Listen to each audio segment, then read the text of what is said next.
All right, all right. What's going on, everybody? What's up?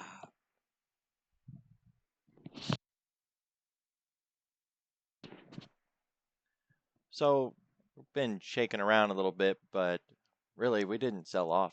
Even after the little dip we took, just taking a moment to make sure everything is functioning correctly. Apparently, volume wasn't getting caught on Friday. So, just circling back, checking everything. That's why I started just a little early.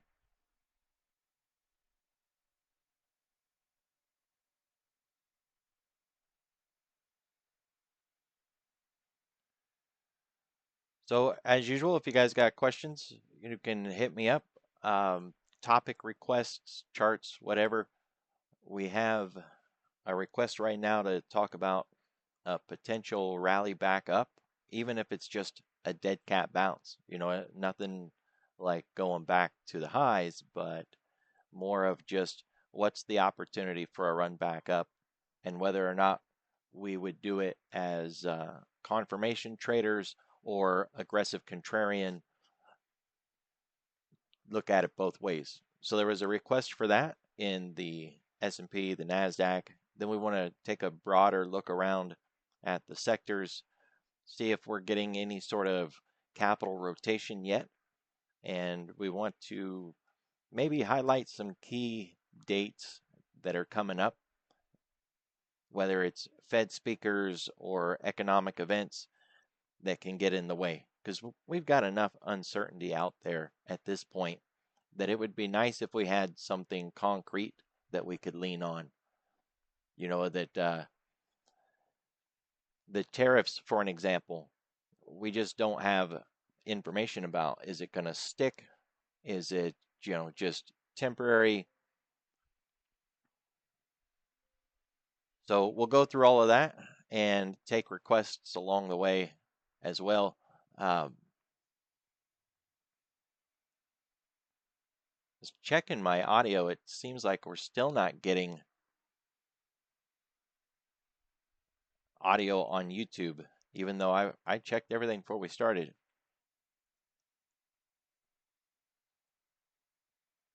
So may have to troubleshoot that real quick, figure out what's going on, this darn thing.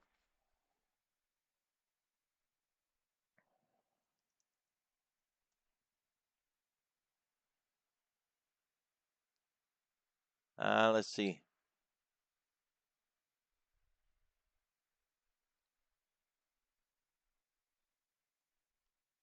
I am checking everything I've got.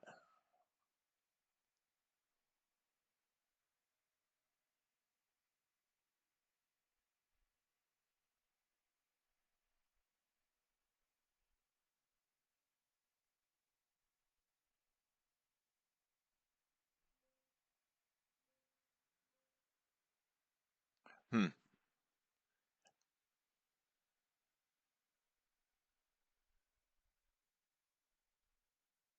Doesn't seem to matter what my settings are. So we may have to run the YouTube um, on a replay. Just upload it when we're done and do it that way. OBS is recording. Let me check Discord. There could be an issue there. OBS, you guys are good over there, huh? Yeah.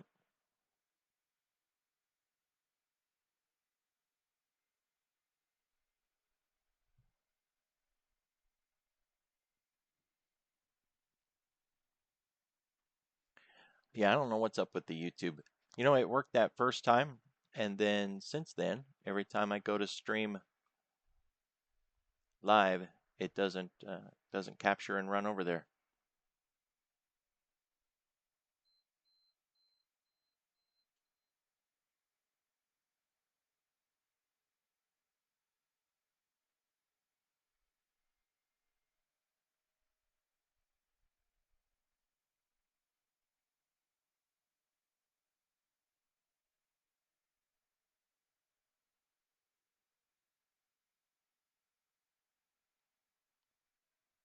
So I don't know. I'll have to get with Kevin and find out what's wrong. I'm looking at Restream right now. I can see it's picking up my audio. All right, well, sorry guys on YouTube. You won't be able to hear. I'll just have to upload it afterwards, right? And do it that way.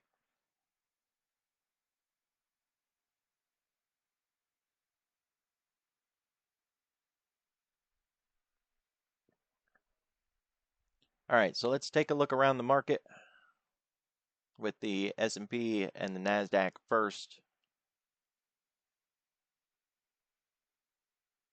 And then we'll look at the broader market and take requests.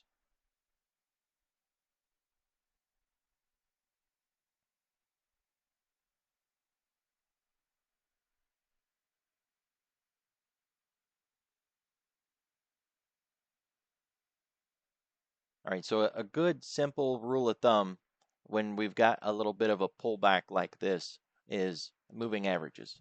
I know they get a bad rap because everybody thinks that moving averages can offer them some sort of trade trigger.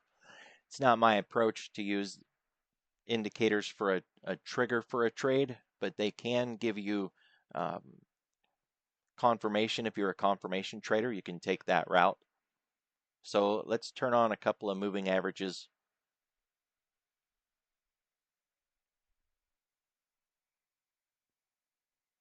Maybe not that one.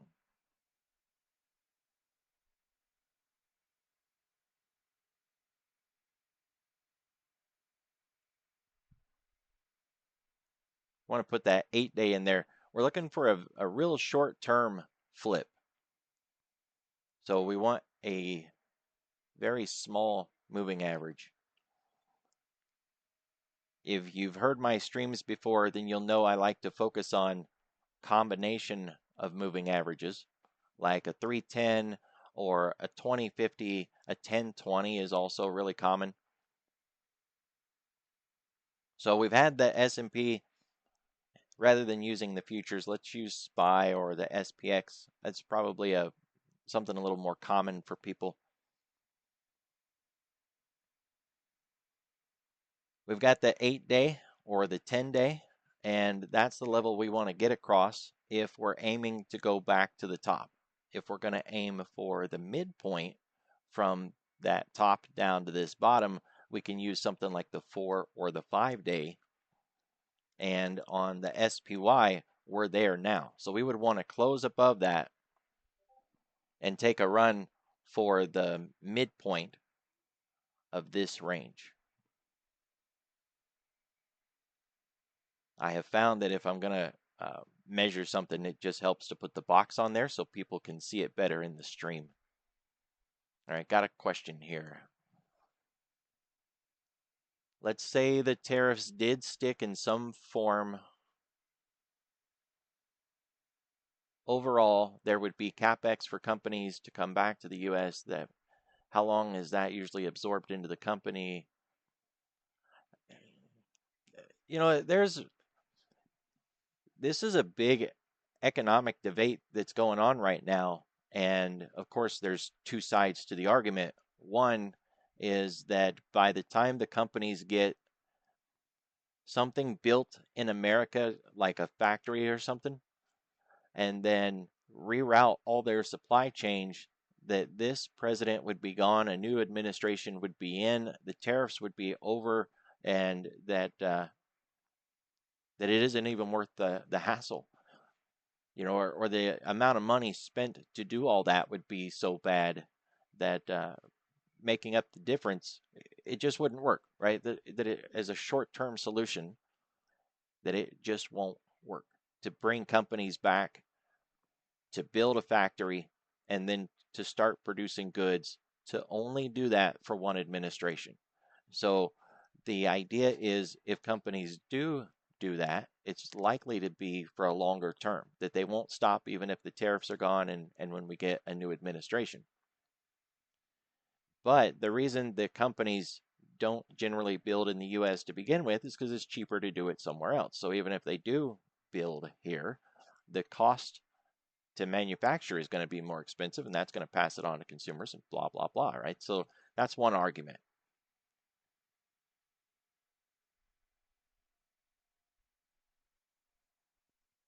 Yo, What's up, buddy? just messing around. I'm long in that 20,800 on NQ. I think it's gonna make it. Nice. The argument on whether or not building in the US will end up being cheaper versus the tariffs, that gets into the other part of the question. So if we've got the brightest minds in the US split on this and they can't decide which one it's going to be, then surely you and I aren't going to be able to figure it out either, right? There's just too many unknowns, and whether or not things are actually going to stick. So if we did assume that the tariffs are going to stay, if we take that for true, and then we try to figure out what's going to be better versus building here or paying the tariffs, and how long it's going to take for that to trickle through the company and start showing up on the products that they sell. We're hearing already companies jacking the price up on things immediately.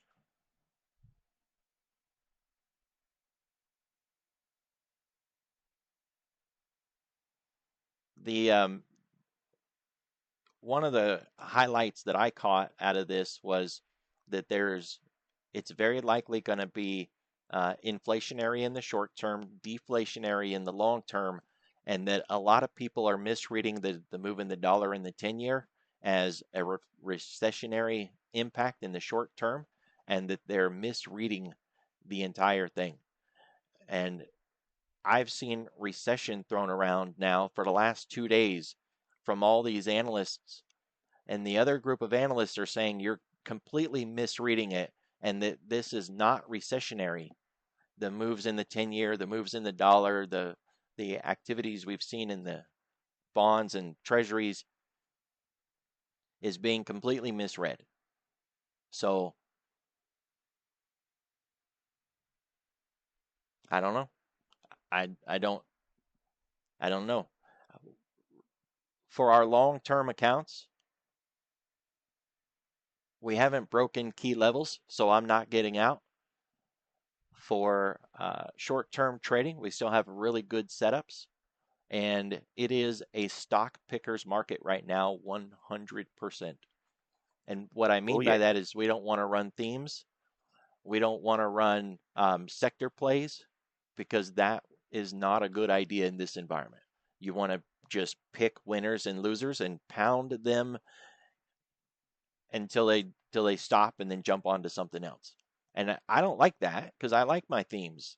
I like playing themes. They're an excellent way to trade, but just go with the flow. So we can't do the themes right now. Sectors aren't really working right now, so we do it the other way.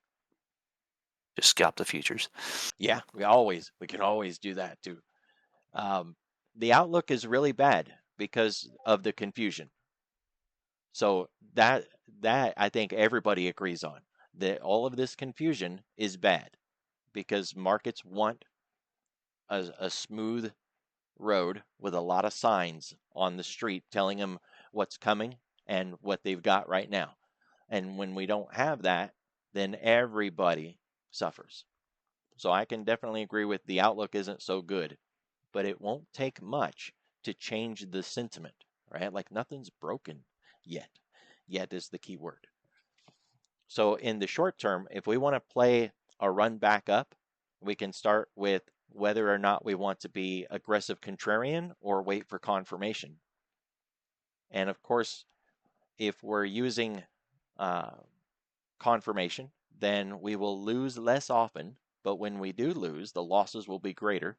So those of you who like a high win rate would probably like to confirmation trade, whereas those who want to keep their losses small and focus more on a risk to reward approach are going to want to play the aggressive contrarian. So for a signal, if we can close above the short term moving average, something like a 3 or a 4 period daily moving average, close above it, that would be a good start for a rally back up using confirmation. If you didn't want to wait and you were trying to be aggressive, you should have been getting it this morning when we were dragging along those lows. It doesn't mean that you've missed out.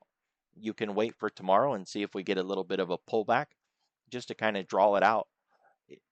Imagine we close inside that range, and then tomorrow we open with a little bit of a gap down before we continue that move to the upside. Then you can try to catch it tomorrow somewhere on the midpoint of today's candle. That would be, trying to catch the dip, so to speak. Otherwise, as long as we don't break the mid, we can try to focus on a short-term momentum play back to the half. Once we get through the 10-period moving average and close above it, then we should have a good chance of getting back near those previous highs, something above 600, like 605, 68, 610, something like that. Hey, Jeremy, while I got you on here, um, Yeah. I'm streaming over to YouTube and I don't have audio there. I didn't have it Friday either. I've checked everything. And of course, I didn't set up the restream, so I don't know what's wrong there. But my audio, I can see it on restream. It's picking up my mic, but I tried to turn the audio on the YouTube stream to check to make sure I was talking over there, and I got no audio on that. Yeah, you don't have any audio. You using Restream or you using OBS? Restream. Kevin set it up, had it all ready to go, and it worked last Wednesday, but it didn't work Friday, and it didn't work now. Strange.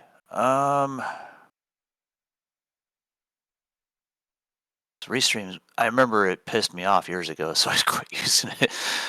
Um, Let me see if I can fix that. That's got to be a setting in Restream itself, because that's the step it takes to go to from there to YouTube. Right. And I'm looking at the settings. I push the button for settings, it opens it up. I'm on audio, and it has a microphone meter. So when I speak, I can see the meter moving, and it moves when I speak. It's just not sending it over to YouTube. That is so weird. And I don't know how to fix that. So somewhere the buck stopped between Restream and YouTube. Yeah. That's, um, I hate to say it, but that's really why I prefer OBS so much. It is a little more technically involved, but it works. It's certainly frustrating. Do you still have OBS? Yeah. In fact, I'm recording this today with OBS because on Friday I didn't get audio and I didn't have a recording. So I was like, well, I'm not going to let that happen again. I'll have a Right. recording at least. So you can resend it later. Yep. So worst case scenario, you can plug in the stream key to OBS and just switch to OBS and turn off Restream.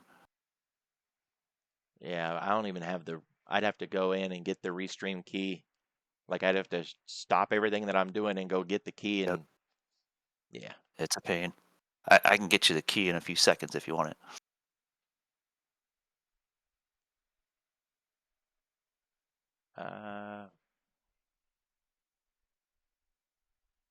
I think I'm just gonna continue to record on OBS today. Shut down the restream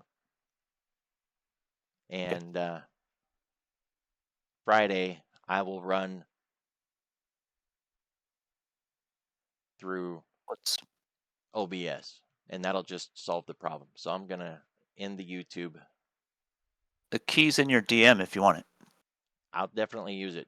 I just won't be using it today because I No don't remember worries. how to go through OBS to do that, and I don't want to spend Totally 20 fine. minutes on it.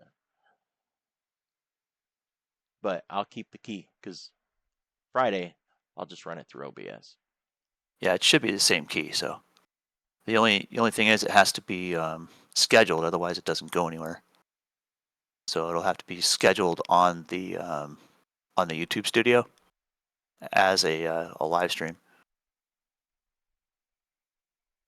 Like basically, just go with log in, click go live, and then click on schedule stream, schedule it, and then bada bang. All you need is put the key in and send it. Nice.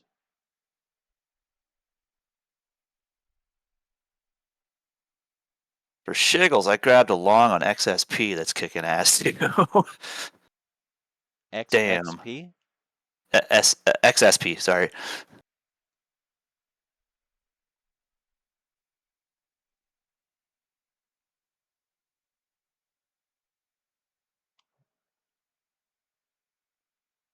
Wow, I shut down that restream and my whole system just like paused. Weird. I mean, in all honesty, I never liked Restream, and like the only reason I'd use it now is so that I could broadcast on X and YouTube at the same time. Because for some reason I can't get that to work with OBS. I'm going to talk with Kevin and see if he can figure out the issue with the restream. He's the one that set it all up. It's got to be something.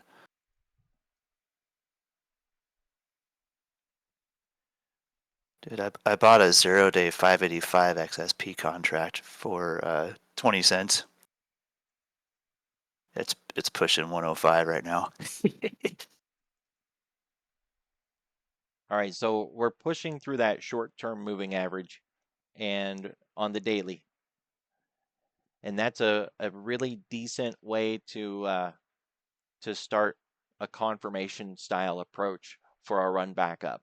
If you look back earlier when we tried to do this back in the later part of February, we broke above the short-term moving average, the 3 or the 4, and we failed, came back down and closed on it. The next morning, we had a very small gap up, and then we just dumped. We broke down the previous low and we kept falling. So you'll get those short-term rallies above it. One of the considerations is that we want to close above, and then the next day we want to continue that drive. So if we close above the short term today, that's just the first step. If you don't want to do it today because we haven't closed yet, you want to wait till tomorrow, then measure today's midpoint, and then tomorrow you want price to stay above that midpoint, and you can wait for it to fall down into it, try to catch it on the lows tomorrow, or as long as we are still above it, then you can try to take the trade on a breakout of today's high tomorrow, right? So that'd be kind of the idea behind it. You can always find previous examples of that sort of behavior if you go back in the past and just look for the same setup where we had multiple days to the downside and then we had a breakover, and look at how the candle closed and how price action responded to the previous day's price, because that's exactly the kind of setup that we're looking at today. Something I got right there on the screen. So we had the last red day, and then we gapped up from the close and we ran above, we closed above that moving average. The next day, you can see how we gapped up really big and we fell to about the midpoint of that previous day's bar before we continued that run. So don't feel like it's left you behind and that it's too late. You can wait till the next day, see how we open, and see how price treats our midpoint today. But uh, we're due for a little bit of a rally back, even if it's just a dead cat bounce. At the most, we'd be aiming for something like 593 area. And, if we get some really good economic news or some other sort of impact from tariff talks or whatever, we could get above 600 and get into like 605.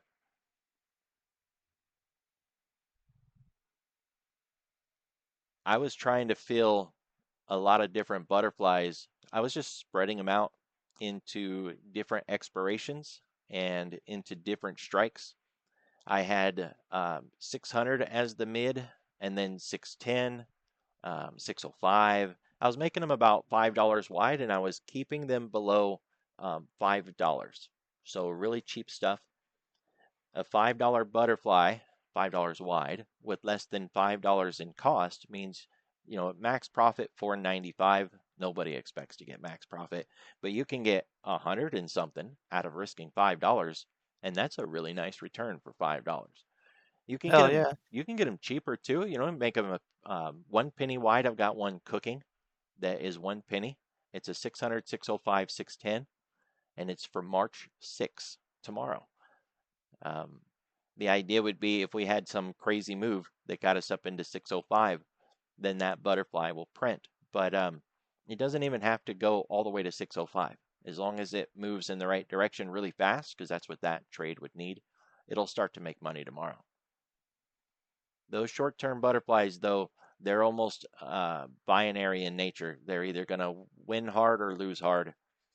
So if you want one that you can adjust and kind of let it grow and mature, then you definitely want to put more time into it. A good 2.5 weeks or so is nice. Just keep in mind, a butterfly is being pulled in two directions. It's a long and a short, sharing the midpoint. So when big moves come, one side of your butterfly is really happy, the other side is not. And that's when it's moving towards the center. When it's moving away, then they're both still, one side is happy, the other side is not. It's always going to be that way. But we look for volatility to offset one side or the other to really help us out. And of course, time is the issue. So butterflies are just a really cheap way to go. For that sort of analysis that we're looking for in the Qs, we're there. We're getting that breakover of the very short-term moving average, or in the SPYs, I mean. So now we want to go look at the Qs. And of course, it's the same thing. We're above the short-term moving average. We got the 10 overhead. If you want something with a little more, well, what's the word we're looking for here? Character, then let it get above the 10 period moving average. I don't like that sort of confirmation myself. I think that's waiting way too late. But I know there's a lot of traders who want that confirmation. It's their approach. They're really focused on the win rate. And if you use confirmation, you will lose less often. It's just a natural fact. But the size of those losses are bigger when you do lose. And that's also a natural fact. I don't like that approach. It's not right or wrong. It's just a matter of taste. So if you do want a higher confirmation, then close above the 10-day moving average, which would also be back inside the Keltner channels as well. You can pay for all of this with a short put spread. So you could do, what do they call it, a bull put spread. I'd rather just call it a credit spread, but whatever. Sell some puts using 490 or the 20 period moving average as your low, and then use that credit to help you pay for those calls or butterflies if you want to go that route. And that way, say you're wrong on the calls and we don't really rally back up, fine. The calls didn't make you any money, but as long as we don't crash and burn, your puts paid for those calls and it's all good. If we crash and burn, then your calls are going to lose, your puts are going to lose, and you're just going to lose.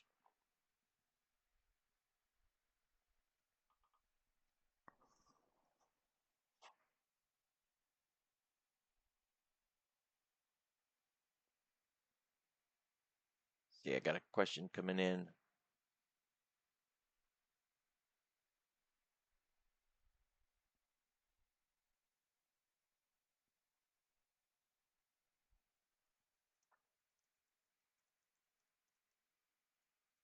There we go. I thought I had lagging data.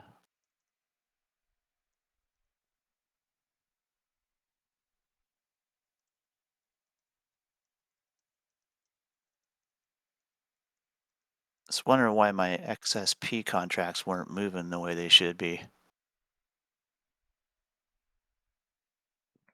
On your futures trade? Well, I was charting it with Webull, and Webull is I didn't pay for the subscription, I guess, so it's not current. So I compared it. I was able to use TradingView, which I do have paid subscription there, so it's accurate there. But like I was watching the contract chain too, and it just wasn't moving the same as the contracts I'm holding in my Robinhood account. I'm like, well, that's weird. But I mean, I'm killing it. I bought a 585 contract for 20 cents, and it's about 115 now. Nice. Just for shiggles. I didn't buy like a pile of them like I normally would, just one. Just playing with it because I want to see if I'm long a single if they try to liquidate me at 330 as well. I don't think they will.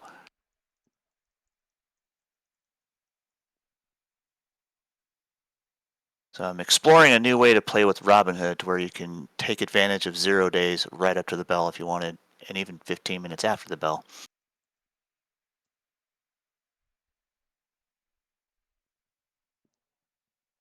We can see on the cues that the 50 week and the weekly Keltner was also a part of that low end drop. We are working lower. If we're using like an OCR style analysis, then each candle would represent a multitude of candles, and we would look at each one of those with a lower high, lower low concept, just like we would if we were looking at a daily.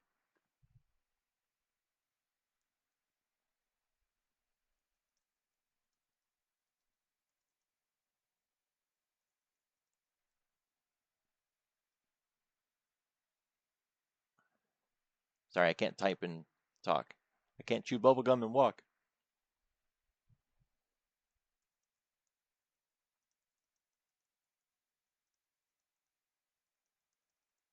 Open this thing here.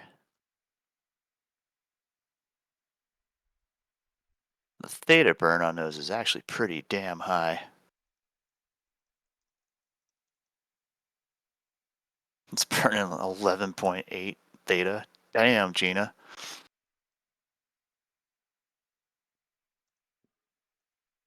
That's a hot potato.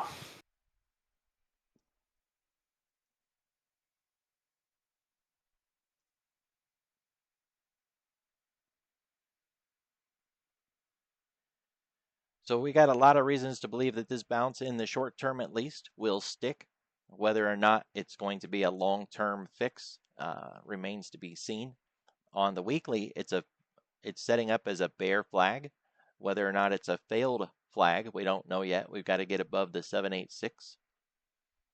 In OCR, we are running with lower highs and lower lows, and it's very consistent, very clean, very smooth.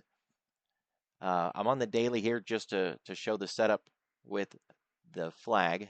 I like to use that 786 as the line to get across if we're going to call it a failed flag. Otherwise, the idea in this downtrend would be that we've come down, we're going to bounce up a little bit like a dead cat bounce or whatever, and we're going to roll over and continue the move lower, and then we'll get down to 1, 2, 3, 6, and we would move the drawings, and we'd look for another bounce up into a 786, and then we go on down. If this is a failed flag, then now that we've come down and we'll come up, we will break above that 786, and we'll look to run it back to the half and see if we can get through that half or not. But at least we'll have the half as a target, one step, right, from say 505 to 518.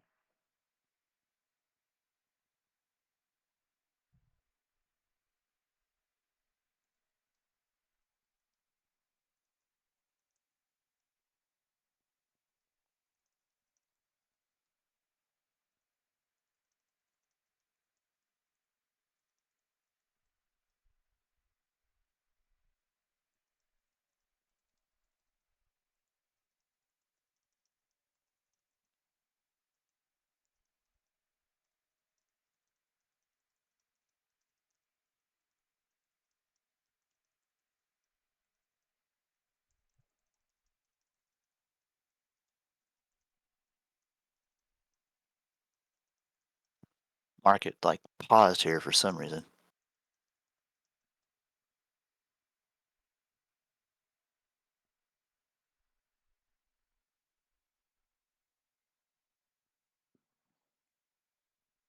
So we go back to the weekly, and those three red bars with the really long tails on the bottom shows that they're trying to defend it. That every time we got below 500, they were there. They were trying to step it back up. But on the run back up, they haven't even made it back to the midpoint on each of the previous two red bars. So look at last week. We hit the lows, they defended it, ran it back up, but they couldn't even get through the half.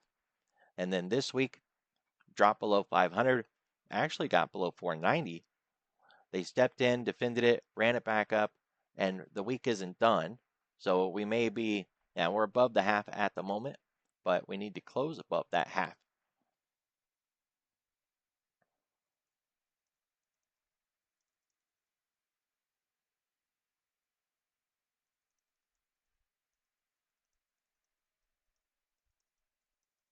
It's my favorite rule right there. Yeah, closing above the half is a really good start. Yeah. So there was a Uh, lot of reasons to try along. The outcome, however, and this is something that gets overlooked a lot in technical analysis, and I hear from new traders how frustrated they are in the current environment, and they feel that if they just knew more about analysis, that they would be able to pick targets, time their levels, and everything would be great. But in a violent environment, technical analysis doesn't work as good. It's based on reviewing a market's normalized behavior and then trying to figure out what it's going to do in the future if it continues to act normally. So when we stop acting normal and we start making exaggerated moves and outsized moves, we're no longer doing what a normal market should do, and then we can't extrapolate from that normal moves. So it'll overshoot your levels or it'll reverse randomly violently and go the other direction. And there's a lot of reasons for that, but the why doesn't matter as much as the skill on technical analysis. No matter how many years you have, you can't take a normal market's condition and try to apply it to a violent market condition. It just doesn't do that. So whether or not we get the moves that we're expecting, it won't even come from the candles. It won't come from the analysis. It's not going to come from our ability to perform technical analysis. It's going to come from the headlines, the news, the outcomes that we get in the economic data, in the tariff talks. And that means we're all just stuck waiting for data. Some good rules of thumb, though, is that when the markets are down, or in a violent condition like this, that you don't want to try to trade long in a bear market or shorts in a long market unless you go back to what we were saying earlier, you're stock picking, and that you're strategically choosing a stock based on its behavior for whatever reason it's moving. Earnings, CEO did something that got arrested, something like that.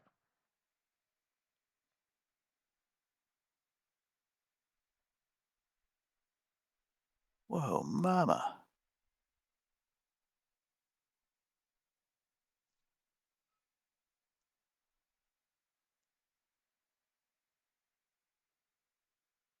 That's a stop hunt.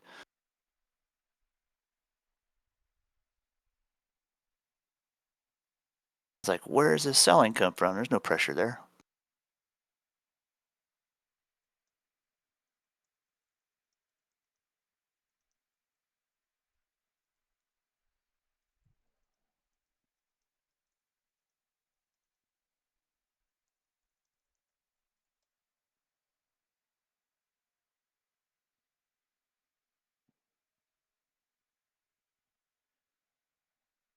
So we do have some stocks that are offering some opportunities.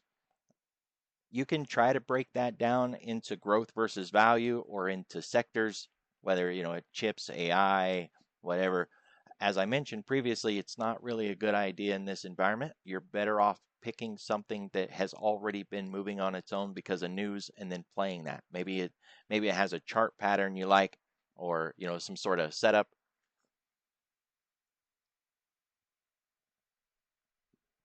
and and that would be the better way to go. With that in mind, one of the things that you can do is just see what has been moving that day. There's a lot of scanners for that, but you can get ones right off the internet if you have to. Um, you can just use a gap scan. Things like TradingView have them if you don't have Thinkorswim. I like Thinkorswim. It has this thing called Trade Flash. This is run by Hammerstone Markets. I don't have a symbol in there, so it's showing me everything that they have spotted today. It looks like a lot of stuff, but the blue writing, you can just sort of ignore that. It's just talking about very big trades that it found. If we look at the writing other than that, it'll give us insight on particular names that are running or groups or sectors. But app, for an example, had media report. So we could look at app, or Campbell's Soup. That one was earnings. So that's not hard to figure out. But you can get ideas of things that had news that made it move in Trade Flash. And then, of course, we can always dig deeper, but it's a really good starting point. It gives you a list of stocks and it tells you what the behavior was, or at least what the action was that caused the behavior. That way, it's not just some scanner that says, well, these names are up or these names are down, because that's simple enough. We can always do that. But then we have to try to figure out, well, why was it up? Why is it down? Was it earnings? Did it get an upgrade, a downgrade?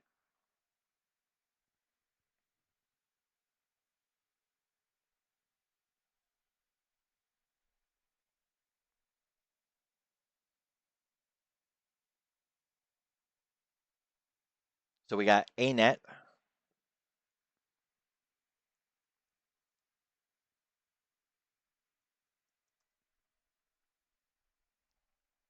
Nice move on a major moving average. It's not on earnings. This thing has been bleeding to the downside. They have a phrase in the market, if 80, then 100. But of course, we can flip that around too and go the other way. If 100, then 80 on the downside. And we almost got to that 80, but almost isn't the same as getting there. And we didn't quite get to that moving average. So if we look at the last pop to the upside, it didn't even make it through the half and then it fell. Now we've got this current move to the upside.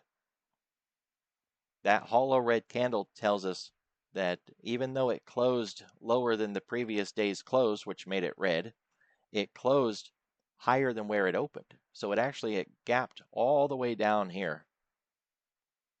And then it fell a little bit lower, almost got to the moving average, and then ran up and closed higher. And we've continued that into today, and that got us to the short-term moving average. So if we're looking for this to fail, this is where we would expect it to fail, and then we'd focus on that continued short to the downside. This had an upgrade, I believe, which is what caused it to move back in the other direction. Just check the news here, make sure. Now, it doesn't say upgrade, but when you see it say in Trade Flash something like broker actions, that usually means that it got some sort of upgrade or downgrade if we found it going to the downside.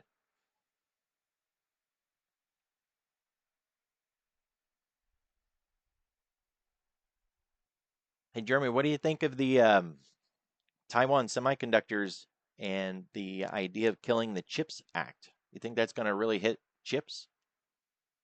Man, it's gonna make it volatile, but it's gonna be hard to pick a direction with that. Because you're gonna have like a scenario where there's gonna be a bit of a scrambling to get ahead of that stuff. I think. Who benefits though, right? Quid pro quo. Uh, it's certainly not going to be the chip makers right away because that equity has to come from somewhere to build infrastructure. But the word infrastructure means demand on power and resources. So I think again the power plants win. Energy producers. That might be why. That might be why some of the nuclears are moving.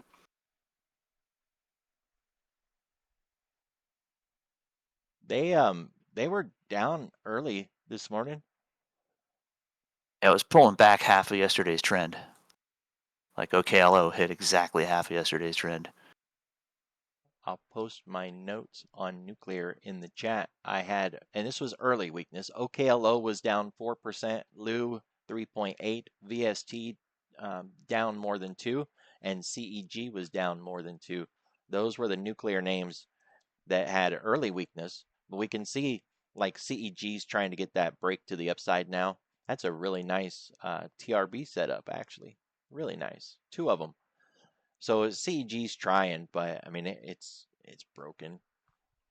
And What was the then other one? VST was another one, and it also has that same rally. Started a little bitty intraday rally. LEU had a And there's much cleaner chart. Hasn't broke yet. and there's one other thing. I mean, when it comes to nuclear, most of what's moving it now is hype. They're not making any money yet. It'll be 10, 20 years before they make money. But natural gas is going to make money, like EQT. That's a good place to look. Look for the immediate energy supply first.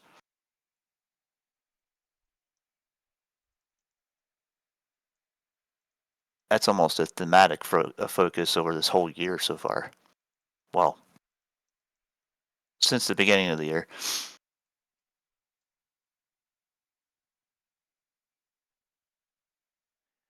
Another thing that you guys can use for this discussion about the rally back up is VIX levels. Now, VIX levels has a bit of a swag to it, and that means you have to be using things like comparative analysis or realize that once we've adapted to a level that the new swag level comes into play. So the when we were below 20, the idea was if we broke above 20, markets would sell off and not crash and burn, but they would sell off, they would be weak. And if we sustained above 20, then we would start to get those dead cat bounces, gyrations to the upside. We could have some volatility. And 25 became the new level. If we got above and stayed above 25, markets would sell off again. Then we would stabilize, find a new level, and we would set a new swag level above. Well, we got above 25. We just didn't keep it. We came back down again. So we sold off some, but with the fade back below 25, the market had a chance to make some moves to the upside. Now our swag level is 25 again because we only wicked above it, didn't keep it, came back down. And if we get below 20, we'll actually start to get a pretty nice rally back. We're not talking, all-time highs or anything like that, but we could get back to that midpoint that I was showing. Likely we could get above that and try for the previous highs at least. But we would have to start with the VIX closing below 20, say on a daily chart. And I mean, we're not even close to that, right? We're at like 22 basically.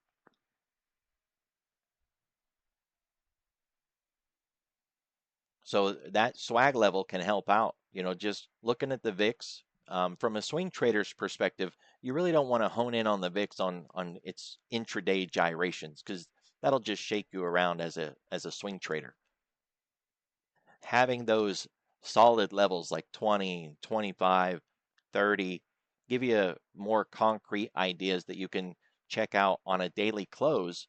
So, even if you're working, you can just go back and review the charts. Hey, did we close above that level or not?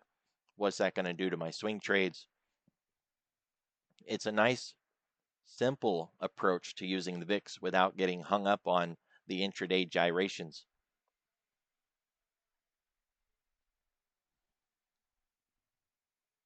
Here we go. Sorry, I'm watching NQ. Accumulating under 206.50 again, and we're looking to shoot through it here. Let's see.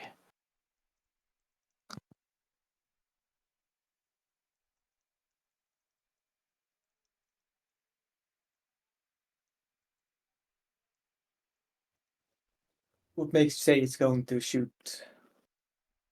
Just that I'm seeing a bunch of buyers like chasing the price here.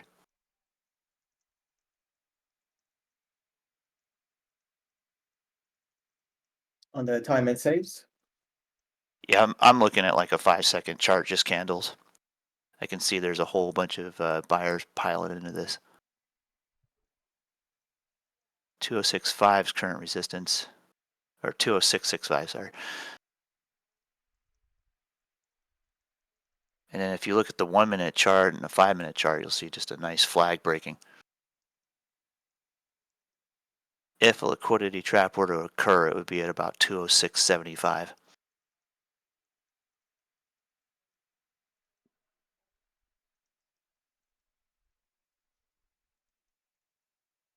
So far, I don't see a whole lot of sell orders piling up too badly there. I see some. They're just moving around like they're trailing stops.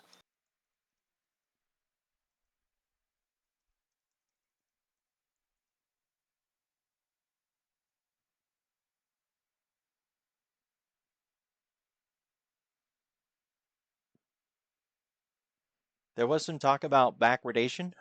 I don't know if that might be a little too much. The idea, while it's a fancy word, it just means that the VIX farther out in time and the VIX right now are two different prices. Contango is when farther out in time we expect things to be more expensive. And contango is what we consider to be normal market behavior. We don't know about the future. There could be earthquakes, hurricanes, something bad could happen, bad earnings, bad something. So the future is usually more expensive when it comes to options, VIX, volatility, really all sorts of things. Farther out in time you go, generally things just are more expensive. In the VIX, in the short term, when you have short term VIX rising above the longer term VIX, it shows that traders are putting their money in the front end of the VIX because they're not concerned about some hypothetical future event that may cause them problems. They're worried about right now and the problems that they have right under their nose.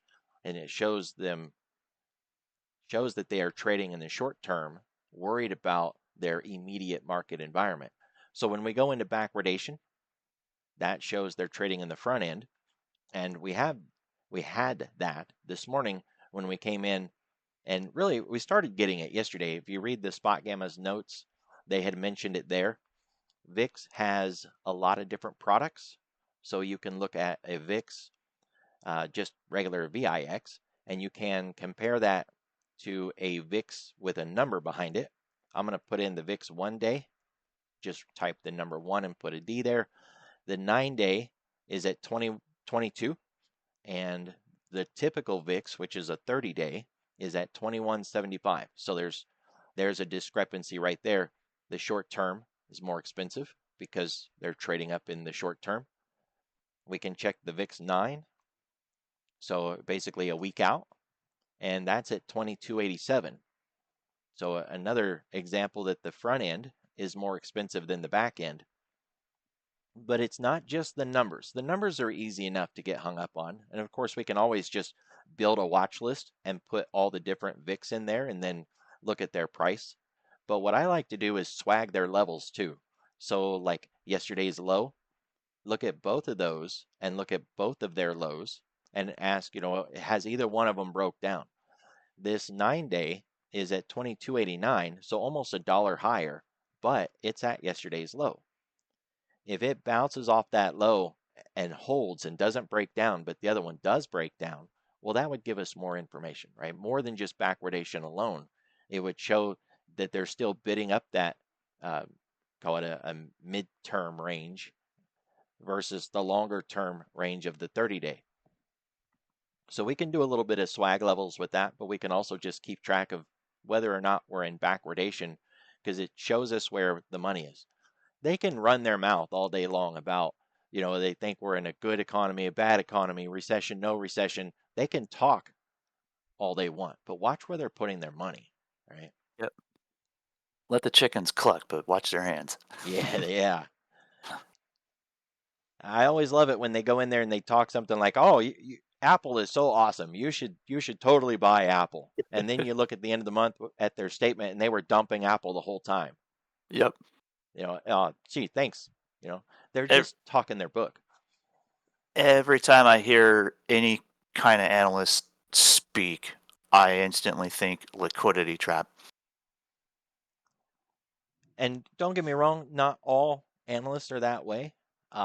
Tip Ranks was designed to help people try to spot companies that are like that or individual analysts that are like that. The Bullish Bears has a blog post on Tip Ranks that goes into detail on a review, gives you some insight, and I believe we have an affiliate link too that you can go in and if you've never been there, try it out. I think they have like a free trial, and you can kick the tires, so to speak. I gotta get logged into it. I haven't been over here for a little bit. I think I'm logged in on the wrong one, but that's all right. I'm logged in. It's a good start. So this is tip ranks. It's just going to give us what the analyst's recommendation is, and then if there's been new ones or not, if they upgraded, downgraded, and if we want to, we can actually go in and see who the top analysts are. We can see them either because they're really accurate or really inaccurate, right? If they're being paid to talk it up or not. All of that shows up. Yeah, I'm not logged in under the right account because I don't have access to any of it. You can bring in um, if you wanted to search for activist investors or individual investors, hedge fund managers, good stuff. Let's I see wonder if if I I could can. get Matthew to start talking in that channel. Kind of cool. Oh, I pushed the wrong button. I got to get logged out of it and log in under the Bullish Bears account. All right, SPX, break that 585 again, baby. I don't mind swinging the same contract twice.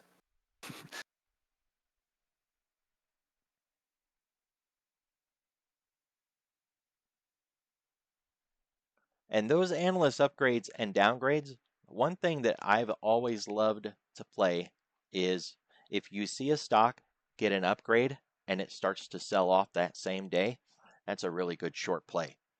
If they get a downgrade and it starts to break out and run on the day, that's a really good play. You don't find those a lot, but when you find them, they make really good day trades that can turn into a short-term swing in the bare minimum, right? It's a good approach. Um, maybe approach isn't the right word. It's a nice play when you can get it. Yeah. I don't spend all day just hunting for what the analysts do, but if I'm looking at a stock and I notice that it got an upgrade and then it starts breaking down, I mean, thank you. That's a nice gift. I'll take it.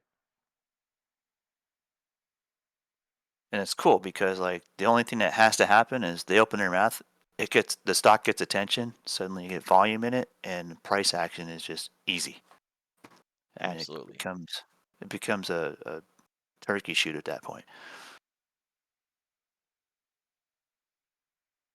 Costco's got earnings this week. Um, if we look at it on the weekly, it has been a phenomenal run, but the run may be coming to an end. Um, we're still above the 10 week, so it's still in a significantly strong trend. All the moving averages are lined up like a fork, but well, and it's even above the 3 period weekly. So until that breaks, it's still got momentum, it's still got trend, and we're talking weekly. So it's solid, but it has earnings, and all of that can change.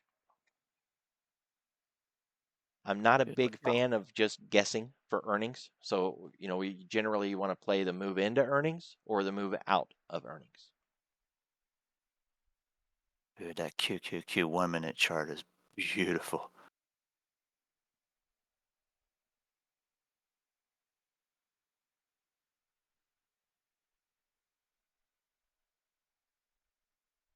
As an example of the cup part of a textbook cup and handle, we should see it push resistance and then pull back into a little mini descending channel. And if it's going to be good for continuation, it needs to break resistance and then run a full measure move up. That would put QQQ at about 506.80.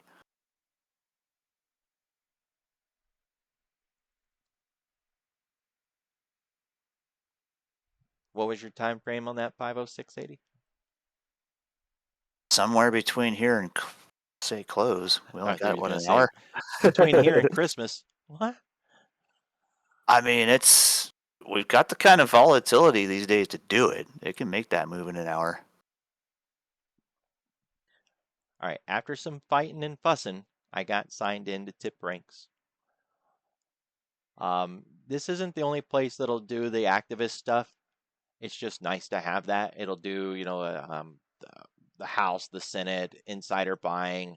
But I like to track activist investors and There used to be a company called Hindenburg for short reports, but I heard they're closing shop after that last one with SMCI. It seemed to be they were done after that. Yeah, they got themselves in way too deep with that one. But man, they're such a good. When the company got hit by the Hindenburg, they were hit. And Yep. it was a monster move every time.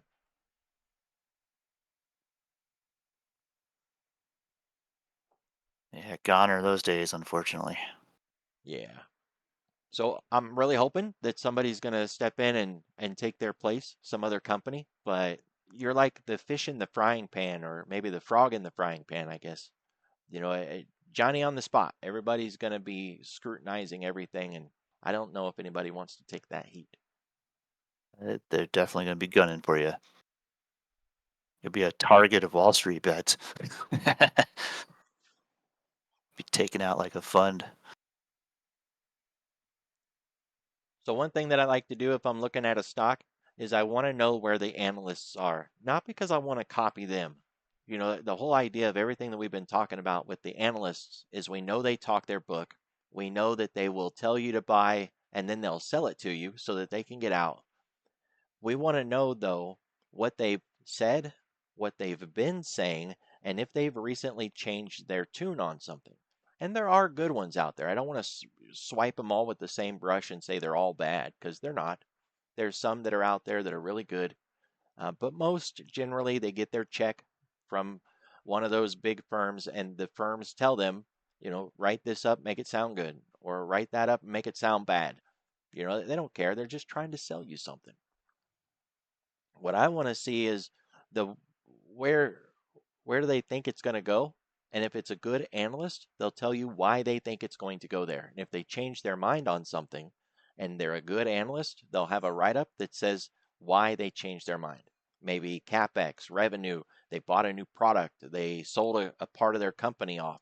There'll be a reason for the new price target, and that reason can often lead you to news that you didn't know, a lawsuit, somebody resigning, somebody getting hired, and it can just give you more information about the company that you're wanting to take a trade in.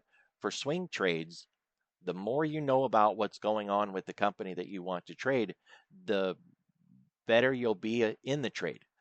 I see people ask all the time, should I still stay in this? Should I get out?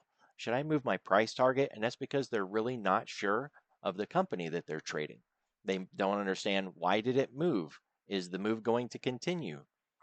But if we have deeper information, we can make a more informed decision. It doesn't mean you'll have all the answers. You'll just have more information.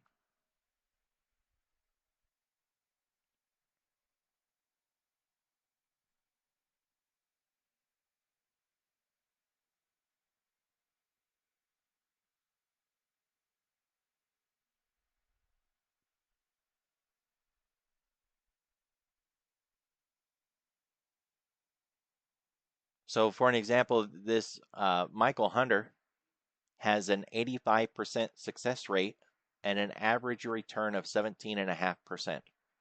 So not too bad, right? He's not talking his book. He's actually trying to steer people in the right direction. Or Mark Hughes, same thing, 78%. I think when you start getting below 70, then you probably want to see what's going on. What I've noticed is when their win rate drops below 70, that a lot of these guys have one particular stock that they're calling out over and over and over again, say like Tesla, a cult stock favorite, and that all they're doing is hammering on that one stock over and over, and they won't change their rating.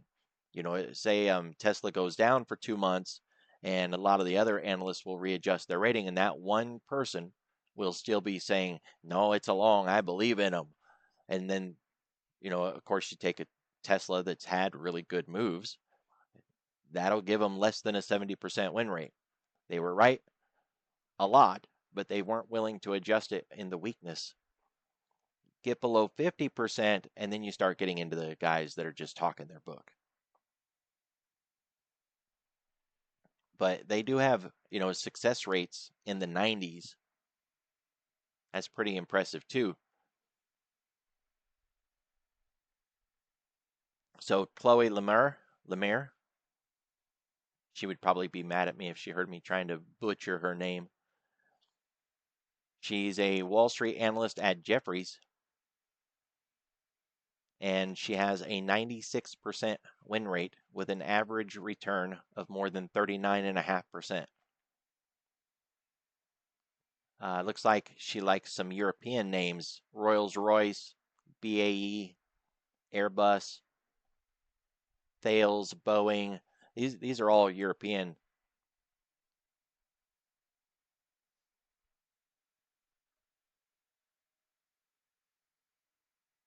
But I mean, like Boeing's got an American name out, so it's not like you couldn't find the ADR equivalent to play it in the US.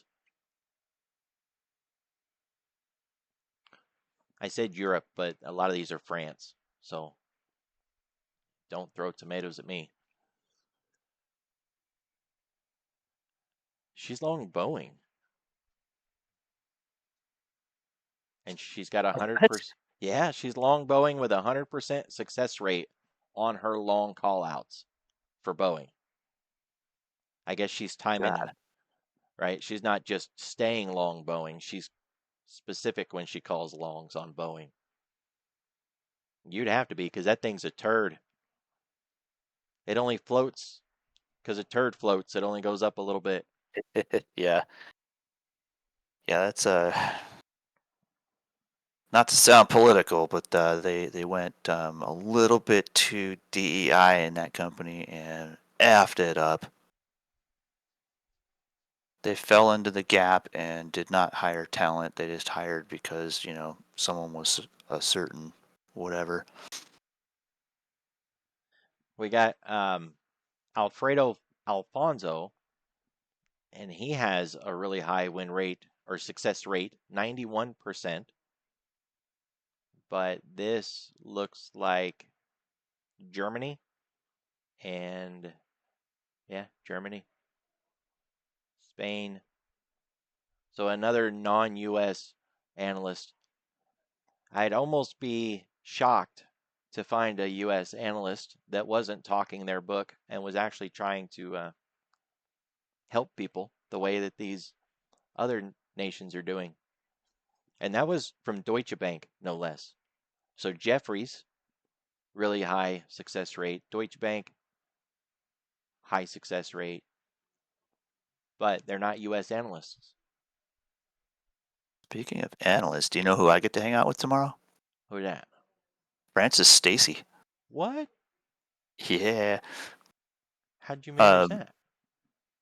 well, Matthew, as you may know, on Thursdays has launched his own podcast, and he knows a lot of people, so he's going to have some pretty high-end guests on. I get to be the co-host. That's pretty dope. That is pretty dope. So I'm going to see if I can sneak a couple questions in on that one.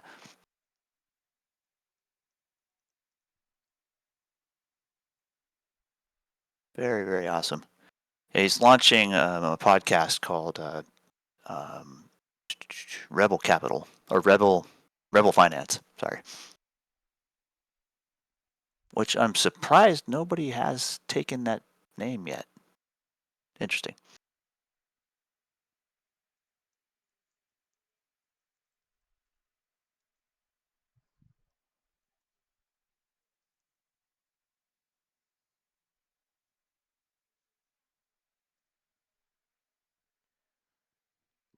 I thought there was a company that had that name a couple I years swear there ago. is too, but woo, good stuff, Pedro. Dude, this cup and handle is freaking textbook on that 1 minute chart. It is downright glorious. We're gonna push 750 next year. With the market environment the way it is, we'll get these outsized moves up and down. That's just the way it works in a volatility environment. There's a website called Option Samurai that has pre-built options scans.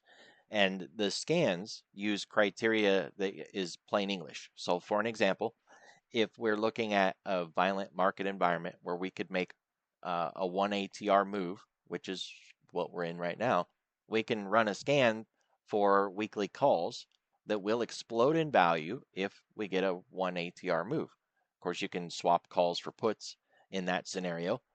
So if we run a scan for an upside move, because we've been falling down, it would make sense to look for an upside move.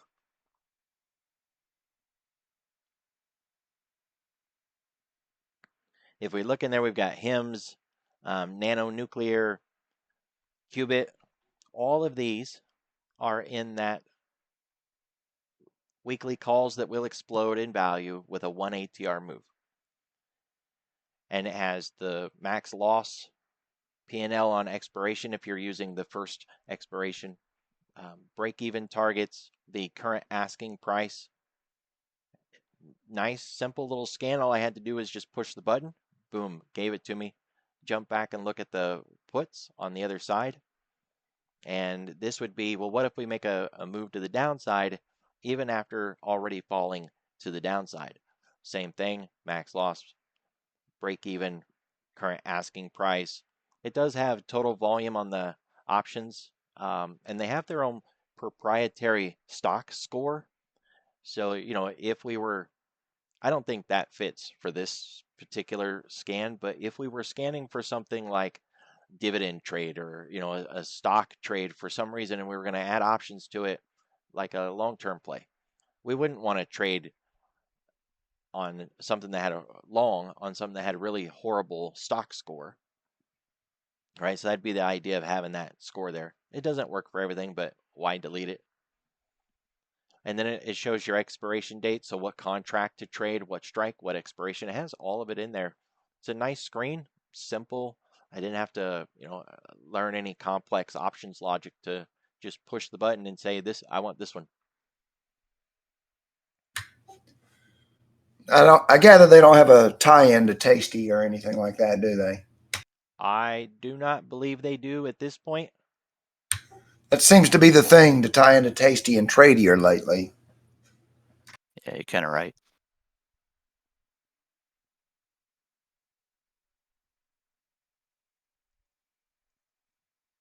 Dude, this price action is golden. Sorry, I'm getting pretty excited about that. I don't know. Buy the dip here. I don't know. Buy the dip. I actually took a put on the MES this morning before market opens. And problem with options on indexes is you can't put stops on them. Yeah. And I had walked away and it would moved about 10 to 15% into profit. I walked away and the damn thing's now back to underwater 30%. I'm like, man, son of a. But it's got 9 days on it, so I'm not that concerned. I still think we've got some more move to go south.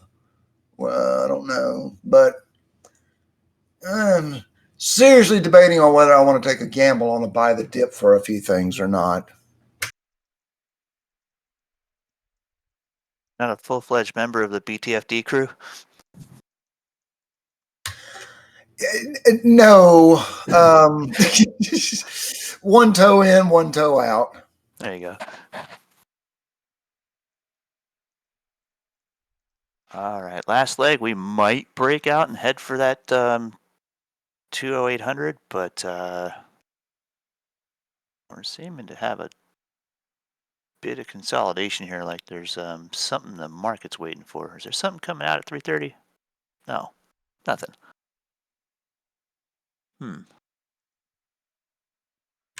I have yet to review Trump's speech last night. I didn't watch it, so I don't know what all was said.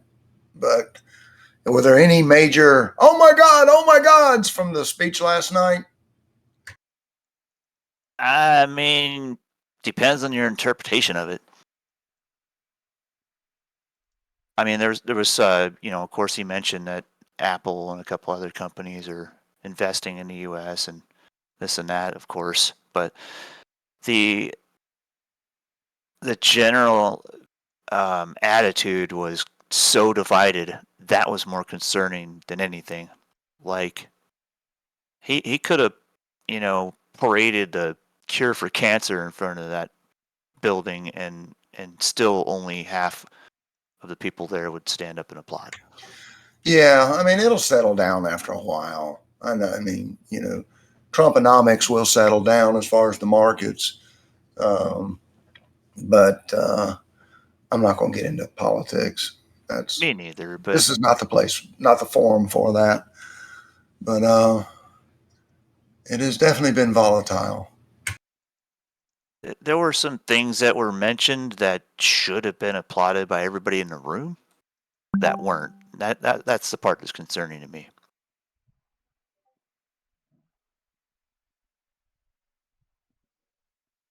It just shows how divided we are right now politically, and it's disgusting. Got to realize that whatever wing you're on, it's still two wings of the same damn bird. Yeah, I got a friend of mine that says the same thing, like that. Well, not exactly that expression, but the idea that they're both in the same house, just live in different parts of the house. So ES North target 5876, which would have been the high candle from 4 o'clock last night. So I think that's what we're targeting. Then we'll see if we get the roll back over south. I think we're going to rip a little higher into the close first, just my honest opinion here.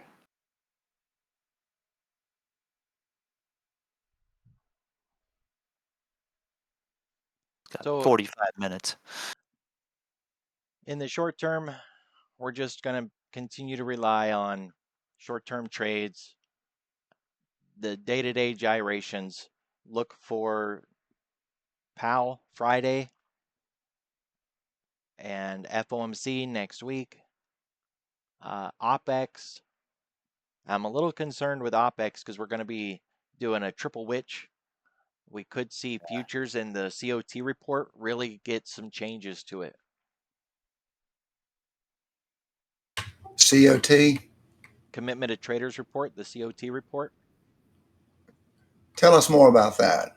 I will share you the link. I've done videos on it right off the Bullish Bears website.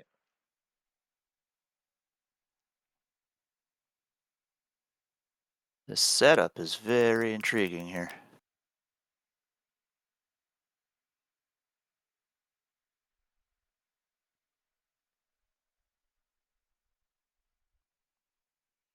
We just pushed off of yesterday's high. It's looking like a clean rejection, but this can very well be just a very fast liquidity grab, so watch out. I wouldn't be short here. I took my profit off the top, but I wouldn't be short here. Well, if I get back to break even, I'm going to close it. But maybe, I don't know. It depends on what I see in the chart at the time. I might scalp this dip. See where it stops.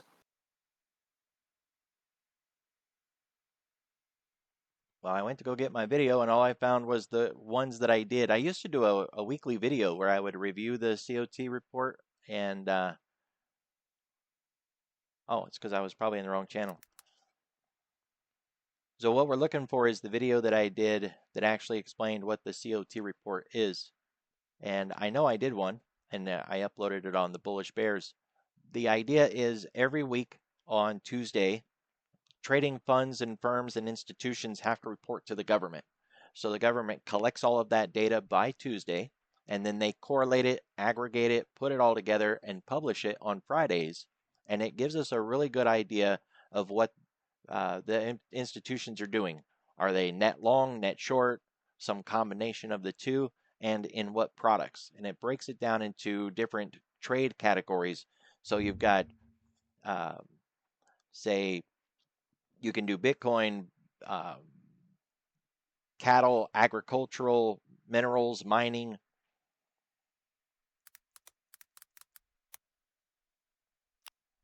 And companies like Mentor Q on Twitter will often publish a commitment of traders report using their product, which is kind of unique, but they're kind of a pricey company, so I don't mess with them too much. On bar charts, they've got a commitment of traders charts that is a little bit proprietary. They're just showing you the same information as the COT report. They're just putting it into like a line format. I'll show you what the report looks like. It's basically an Excel spreadsheet. It's very raw data. It's very ugly. And so these companies, they're just taking that raw data and putting lipstick on a pig, turning it into a line chart, a bar chart, some kind of graph so that the information is, easier to digest. So here's bar charts, commitment of traders. And if I scroll down, I can see the financial traders, or if I want agriculture, energy, livestock, financials, indices. So let's choose, say, the indexes, the S&P 500. Now we've got the chart, and down below we can see who we've got: commercial, non-commercial, small speculators, the dealers, asset managers, institutions, leveraged funds, or quote, other reportables. And just make that bigger. Turn off the one that you don't want, or focus on the one that you do. And it's just a way to visualize that Excel spreadsheet. So we can see, are they net long, net short? If you don't want to see it in that format and you want it a little more raw, then the one that I like is from Trading Stir. Let me scroll down so that I can post the link, because when I say the word, it just doesn't really sound all that right. Someday I'm going to find a website you don't know about. It's a lifelong goal of mine. Oh, I don't know so much. The things I don't know. Whew.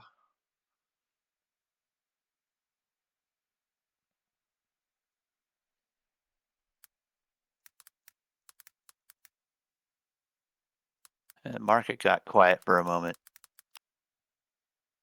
There it is. You know what that means. Here comes the vol. So this is Trading Stir. It doesn't spell the way it sounds, so it's easier if I just post the link. Got to get that ad out of the way. There we go. And it is the Commitment of Traders report. I like this site and the way that they aggregate the data. So we'll just kind of scroll down here. We'll look at COT futures, and then I can choose which one I want. The S&P 500. So click on that. Maybe. And to me, this is easier to read than that bar chart that we were looking at. You can see their positions on the long side and their positions on the short side, because they'll be in both. They'll be long X amount, and then they'll also be short X amount. And if they want to increase their long exposure, they can reduce their shorts or add to their longs. So it's a little more complicated than how you and I would trade. And then if we keep scrolling down, we can see their net long and their net short positions in these more normalized bar graphs. And below that, net positions, which we can turn on and off to make it more visually appealing and to see where they came from. Are they trending lower, trending higher? Kind of helps, because just having a number isn't really good enough. Where did the number come from? Is it continuing to climb, or is it dropping down? So it's a good website, and it's useful for the big picture. For free, hit Mentor Q on Twitter, because they do share stuff on Twitter just because they want you to buy their product. But shoot, you don't have to buy anything, and anything that you get from them on Twitter is just a free gift. I like free.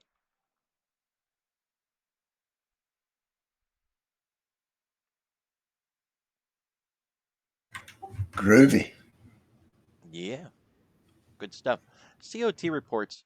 Somebody was telling me last year, like, oh, it's old. Nobody uses that anymore. Like, why would you not use it if you know it exists? Why would you not want to at least once a week just take a peek at it?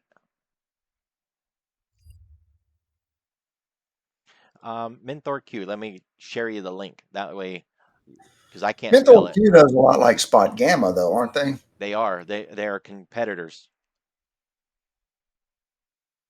And I had a comp account with them for a little bit, but they're over in Italy, I think, is where the owner is at.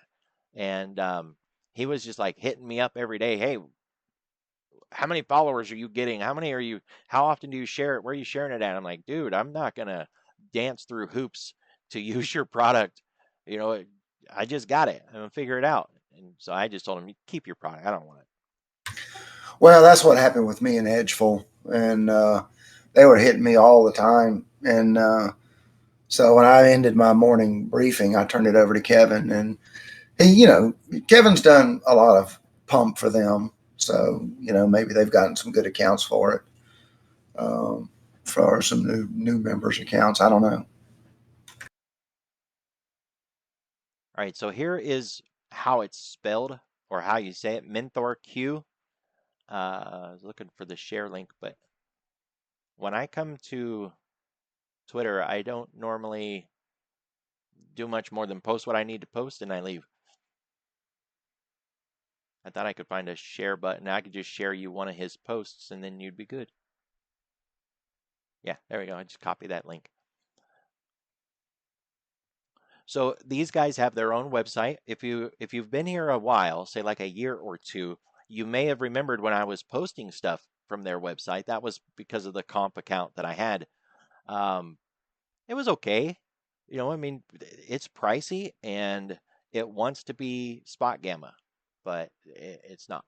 And don't get me wrong, it's fine. But if I had to pick between the two, I would use spot gamma, and I have spot gamma, so I'm not going to pay for Menthor.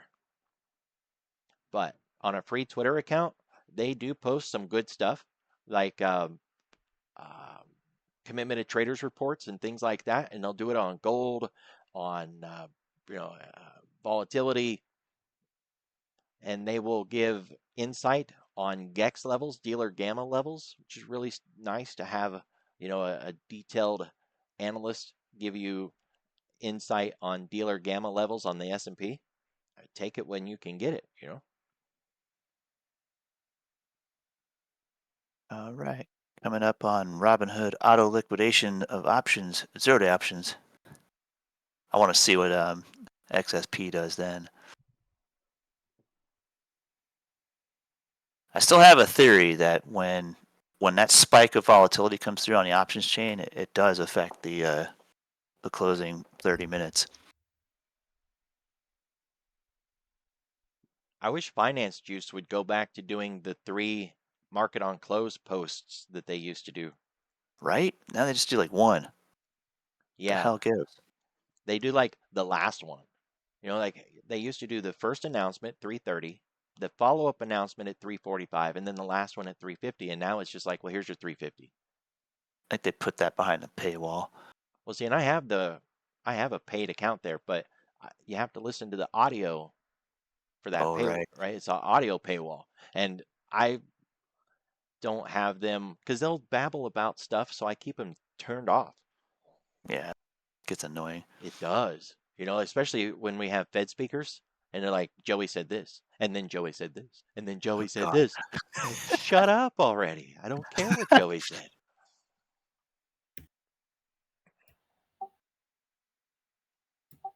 So we ended up with a second handle on this cup and handle. We still have set up for a potential explosive move into the close here, even though we got, 32 minutes left? Tension is building. My spidey sense tells me that it's going to do something fun. I like my spidey sense. Let's see if there's any tells showing up here. Something like on Spot Gamma or Trace. We just plugged in a second handle on this cup and handle formation, and we're just about to hit the rim line again, so we'll see if we break out. Above 503.45 on QQQ, we'll send this thing probably straight to 506.80. Well, if they do decide to rally, I'll call 58.83 because there's a volume profile line there intraday. I still got a limit order sitting at 2,800 on NQ. 59.25 is an SPX level that's got some dealer gamma showing up. And to the downside, there really isn't much. Not like yesterday. If you read Spot Gamma's note, they pointed out that there was like this bright spot on trace, and we don't have that lower bright spot. So if I look at yesterday, that sell-off was targeting a bright spot on the trace, and that's where it went. It was like 57.90, and we don't have that today. So we don't have some lower level to target in dealer gamma. That doesn't mean we can't fall anyways, but at least we don't have dealers loading it up down there. If we just look at a typical stock chart, the 5-minute on the ES, all those wicks below 58.50 shows how they're stepping in to buy it back up. Yeah. 58.48, I guess. But it's a simple measure, but it's an effective measure. Look back earlier today, we were doing the same thing at around 58.05. Every time we went below that level, they instantly stood up and took it back again. So, is it perfect? No, but it's another signal. Short-term trading, read what we have. No fancy tools required. The other fun part is all the profit taking that took place at yesterday's high is flushed now. It's gone. So like, this is free to move wherever it wants. But we have volume in that range where we didn't yesterday.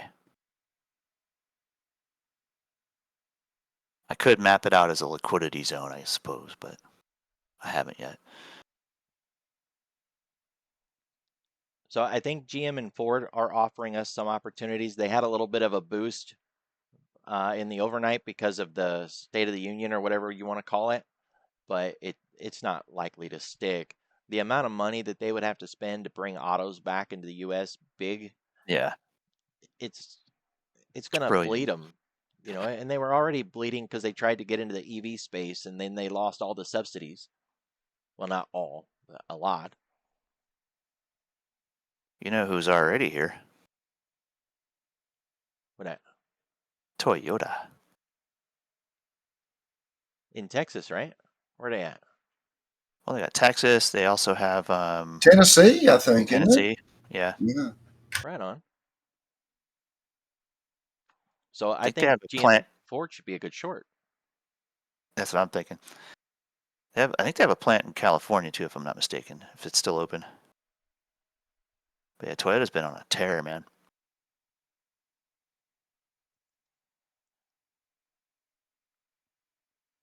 That hybrid that they were trying to put together seemed like they were going to do really good with it, and then I don't know what happened. Right? It was like that alternative fuel hybrid. So it was a multi-fuel hybrid, so it could do hydrogen, it could do gasoline, and they're trying to even make it to where it can also run on biodiesel, and it's a hybrid. The way they figured it out is they couldn't get the compression ratios right to be able to run on multiple different fuel sources like that. So they shortened the piston stroke considerably, which sacrifices a lot of torque. But when you've got electric motors involved on a hybrid system, you won't miss the torque; it'll be there. So that was kind of the hurdle. And then I was watching a YouTube video the other day, and I can't remember where the heck it was. It just sort of showed up on my YouTube feed, where this guy pointed out that Elon Musk was visually rattled when he returned from a visit to Toyota's research and development headquarters, because he was shown their latest developments in hybrid technology, and his words were even more, menacing to himself. It's like, what they have will absolutely destroy the EV market, quote unquote. So I'm willing to bet they finally kind of made a bit breakthrough there, and I wouldn't be surprised to see that start to be publicized by mid-year here.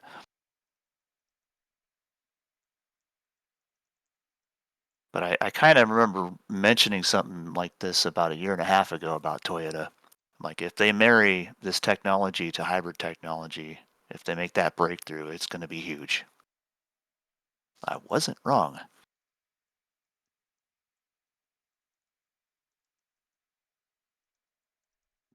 Sadly, I don't think GM and Ford could hold a candle to that. Best they could hope for is to lease that technology from Toyota and put it in some of their own models, sort of like Ford did not too long ago. The Escape Hybrid, that literally rents the Toyota Synergy drive.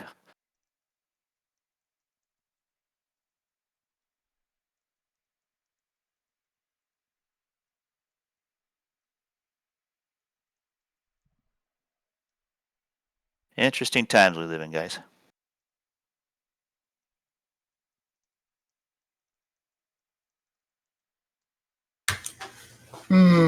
Looking at silver and gold, looks like they're starting to turn on their moving averages, and they've started a Northwood to Mark series on the weekly, daily, and the 4 hour. Yeah. I took a short on silver, um, and I'm getting run over on that one right now. But the roll is the only thing that made it okay. It's why I'm still in it. So I showed the pictures in the chat. You guys can scroll back to it. I had a short silver with puts and got the roll to where it locked in a minimum profit no matter what happened. I'm going to get the minimum now, so I've just thrown it in the corner. I won't even look at it anymore. But if it dropped back down, that trade would expand and it would really make profit. Now I think it's going to make like $1.70 or 170. The move back up was, I expected a bounce, but man, we didn't just bounce. We are almost back to the top, like a TRB setup. 30 plus. I wouldn't be surprised if we make it back to the top. I got run right the hell over in that thing. I might be getting ready to sell some covered calls on MSTU here. Though I know it's going to hit that $8 target. Grr, I'll wait another day. Financials like JP Morgan and Citibank,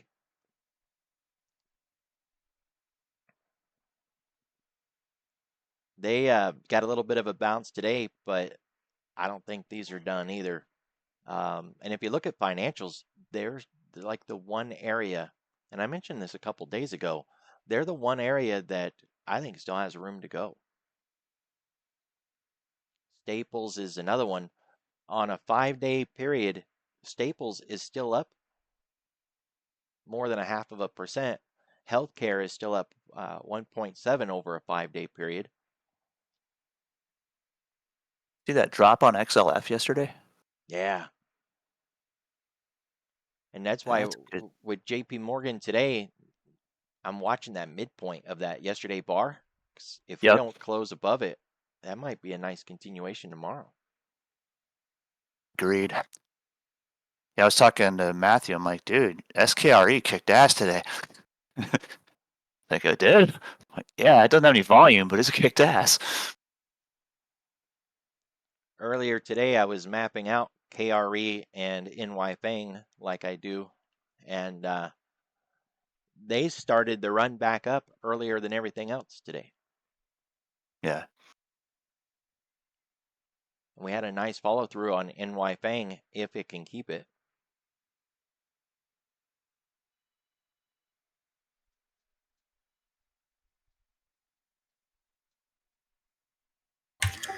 Yeah, I'm gonna pick me up some gold and silver shares.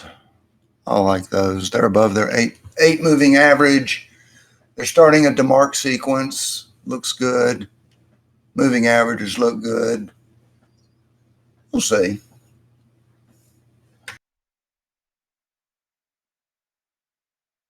See, resistance on BTC is 92, so yeah, I think gold and silver will continue up in the short term, but it tends to follow BTC a little bit.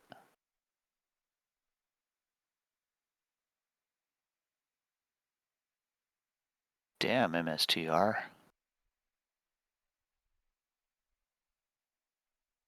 Okay, let's see here. Well, fart. I bought them in the wrong account. Oh, well.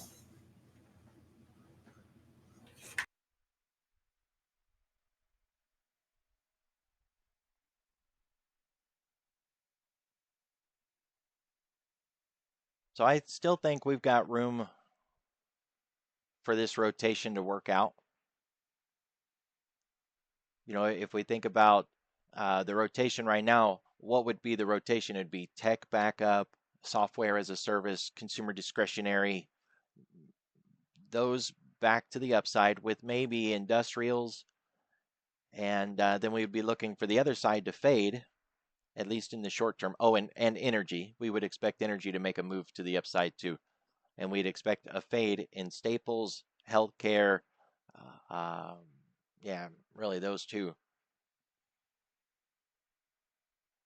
But I don't think we're looking for a longer term capital rotation. This would be more of a smaller term just because we unbalanced a little bit. Now we're looking to balance back some.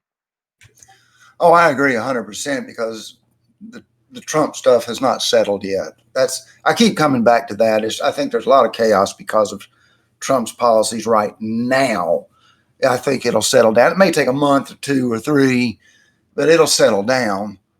And so I think there's just a lot of uncertainty. And I think that's what's spooking the markets right now, too, in my opinion. Absolutely. Yeah.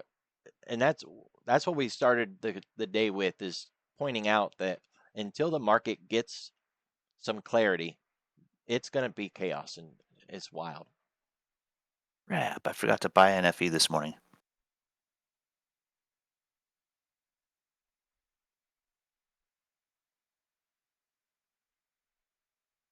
That's the one that I caught rotation on last year.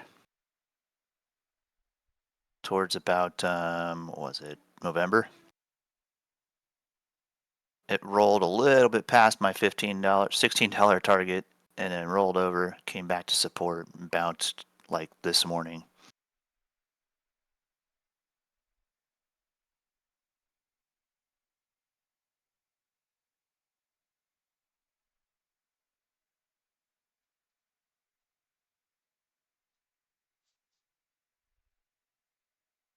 But yeah, I think energy is going to all kind of follow through with it.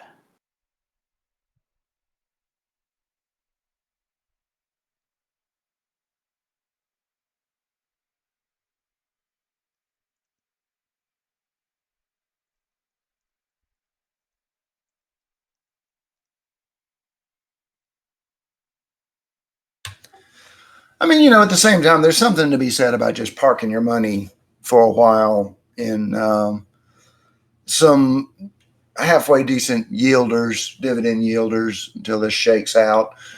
ICSH, Igloo, Charlie, Sam, Henry, just did its reset where it paid its dividend, and therefore the price dropped, and so it's starting back up its grind up again.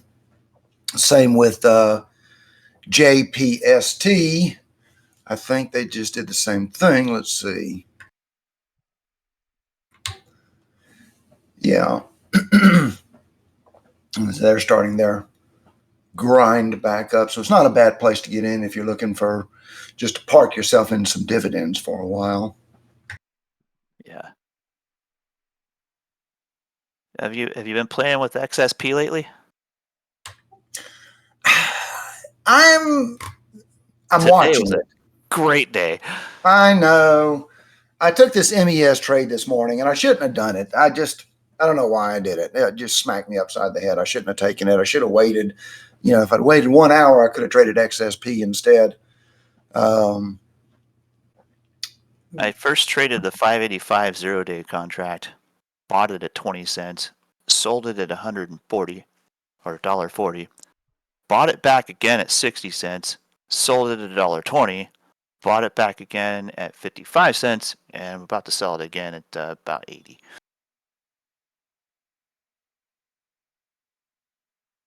Just one contract over and over and over again. That's hilarious.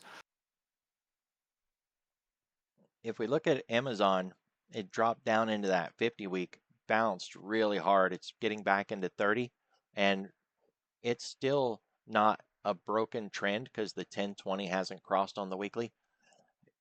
Amazon, it's holding above the 200, solid bounce, but if this bounce doesn't really give us much, then we're going to be looking for the break here. It's $200. It's a nice round number, but it's also the 200 period. This is what we call like the first it bounces, then it breaks, right? So we fell down into like the 100 and we bounced, broke. Now we're down into the 200, we bounce. It's very likely it's going to bounce into the 10 period moving average. We could overshoot that into the 20, but I think 10 is probably good, other than, maybe some news might spike us. If we drop back down to that 200 and we break it, we're looking at like 170, 150 on Amazon. Not a bad play, big name. No kidding. Yeah, it's got tariff talk, that tariffs, it's Yep. going to hit Amazon. Yeah.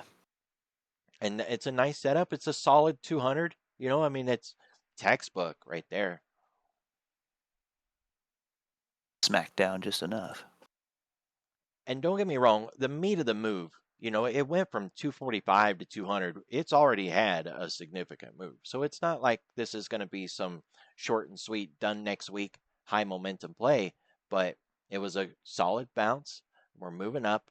If we get that rejection where I'm looking, maybe in like 212, 215, then it'd be a good rollover, run it back to the 2, close most of the short, leave a runner on, and try to get into that 175, 150. Well, the halfback's 217. That's the low side of it. 222 is a mid. I like it.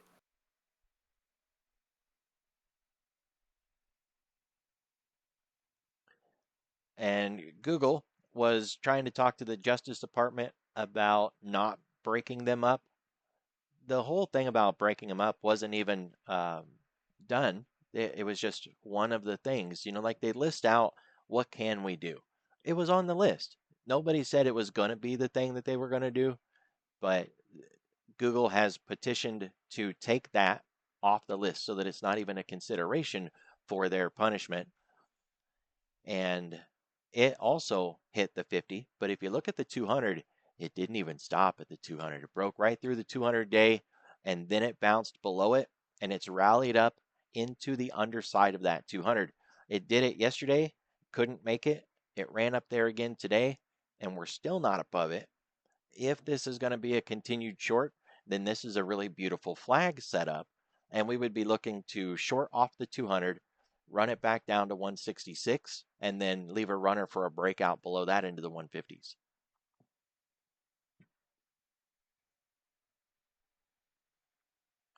It is worth saying for anybody listening, these are the same thing. If you're looking at Google and you're looking at Amazon and you're thinking, "Ooh, I'm going to do both of those," it's the same trade, right? So if one loses, the other one's going to lose. Am I guaranteed on that? No, but if you play the Mag 7 and they both have the same setup, you can expect the same outcome on both. So if one loses, it's very likely the other one is going to lose too. Not guaranteed, but just kind of keep that in mind because your risk, if you took both of those trades, is compounded. If one loses, honestly, man, the other one probably is going to lose too. That was something I forgot about from the speech last night. You mentioned that shipbuilders are going to be coming back. Yep. But I mean, there's a lot to unpack there. Yeah. I didn't even get into that. I was just like, whatever. Because how do you even start other than shorting the typical shipbuilders? That's a given. But Right. but trying to price in some longs under Steel. who? Start adding shares of X. Oh, that is getting volatile. Apple with their new MacBook that news article that came out talking them up really good. It didn't do any good. This thing is still sideways. We're holding above the 200. We're resting on the 100. It held the 35-day bounce, and the 10-20 hasn't crossed, so it's still in trend.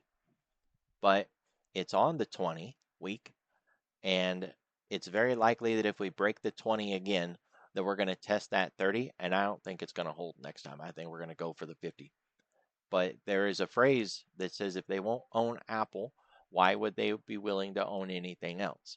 So if they really do start shorting Apple, well, then kind of heads up, because it could just get really nasty out there. That used to be the phrase. I don't really hold it to that standard anymore, the way we used to. And I say that because Apple really has had so many issues, and the whole AI thing kind of broke everything up too. Apple's got Bunny in Baba, for goodness sakes. It's tied to a Chinese tech company. So if we're going to see gyrations in Apple because of Baba, then you might have to put Apple on its own and not really link it to the whole idea of, well, if they won't own Apple, why would they own something else? Because maybe they don't want to be associated with the China tech company Baba. Good point.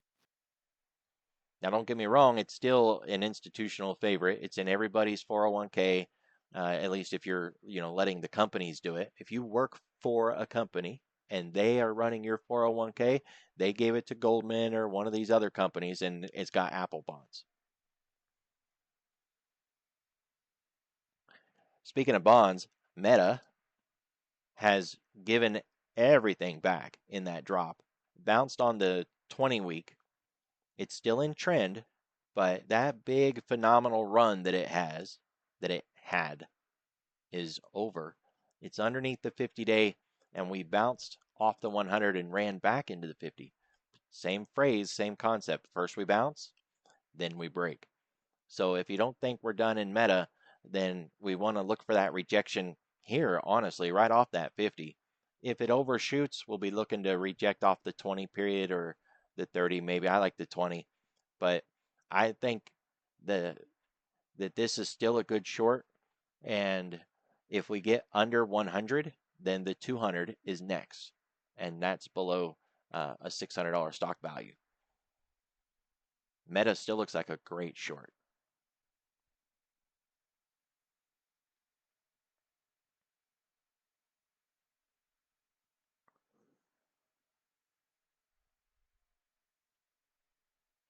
It was funny the other day. I was watching TV and they had a picture of shipping canal, the Suez Canal. Oh yeah, And I was like, oh yeah, remember when that big boat got stuck? that was well, it wasn't necessarily hilarious, but it was for us traders. Yeah.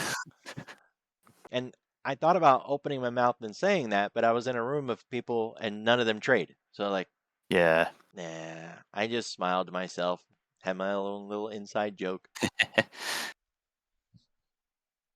Yeah, I mean, the politics over there are just silly. I mean, when you think of things, every time they throw a fit, they'll shut that canal down just to piss off Israel, and it's like, come on, guys, seriously, this tit for tat stuff is getting old. Never ends. Nope. But then, like, Israel's been talking about digging their own canal forever, but yeah, the amount of money that would take is insane. So PayPal has been the one that we kept on watch forever and ever, amen, waiting for the base to be built and for it to start working its way back up. And um, it had started to do that, and then it really dumped. I mean, it gave back a lot. I was thinking for a little while that we were maybe even going to go all the way back to the base, and I quit looking at it for a little bit, and sure enough, we did. We went all the way back to the base. But Market structure base. don't be discouraged. for anybody who's been eyeballing this, because when it broke out and was up in like the 80s, I said, don't worry, it's going to come back to the 200. It's going to test it, and I wouldn't be surprised if we even break through it. I didn't expect this much, but go back and look at the examples we've given. Like Carvana is the one that I always love to use. Yeah. It's a really great example of building the base, coming out of it, and look, it broke that 200 to the upside. It was looking really good, and then it dumped and it fell back through the 200. And I mean, it was short for like a month. It was just down, down, down, down, down, down, down.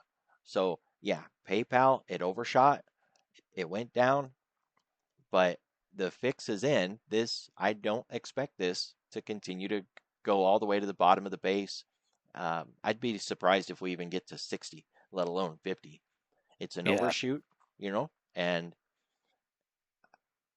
it's I like the it's the way these COG. It's like right at 78. 78. Yeah, for the daily halfback. Yeah. So, this, you got to expect that when you're going to play one that had that much volatility on the way down, and now it's trying to turn everything around. The wider the base, the higher in space. And this was at $300. So it's going to take a long time to get back up there, and you're going to have these kind of moves. This is a gift if you missed the first run. So if you're looking for a new opportunity, today is that opportunity. This is called a Cahold play. This is the candle at the low. So CAHOLD.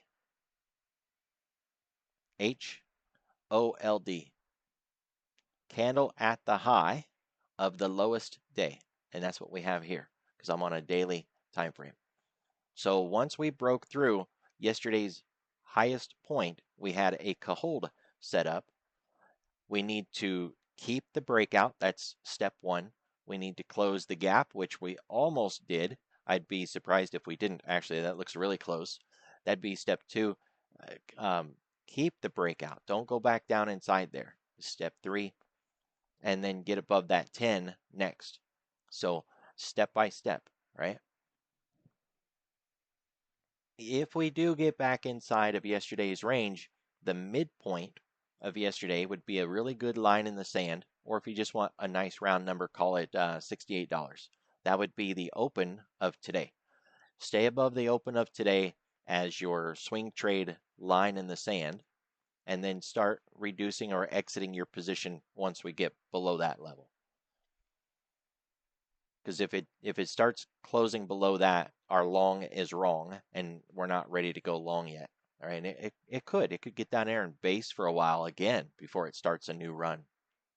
I don't expect it to, but here's an example of where it did that, where it faded and it spent like 5 days sideways before it started to move. So that could happen.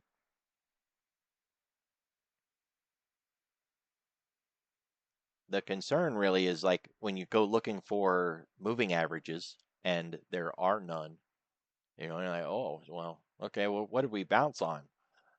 Just measured moves, really. It wasn't even a level that we hit.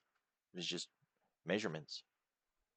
I guess if you look back on the weekly, there was some levels down there that I just didn't have the chart widened out. Yeah, there's a big long market structure base, a whole bunch of pivots on there. Yeah. My other Weeble account has like 30 stupid pivots down there. It's retarded. That's a bad word, but it looks like a really not so bright first grader drew it. I was watching some reels today, and there's a documentary coming out of an ex-cop who has Parkinson's disease now, and he was taking medical grade marijuana for the first time, and it just smoothed him out in like 5 minutes.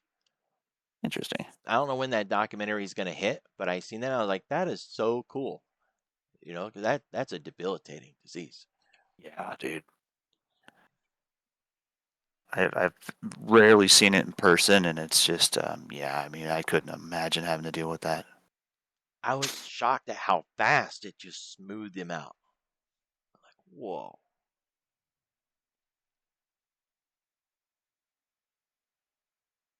It's probably going to end up on like Sundance Films or something. You know, it's one of those documentaries. That'd be cool to watch. I'll have to keep my eyes open for that one. So don't let the PayPal bleed freak you out yet. If you're a confirmation trader, it needs to get back above the 10-day at least is a good starting point, but better would be back above the 200.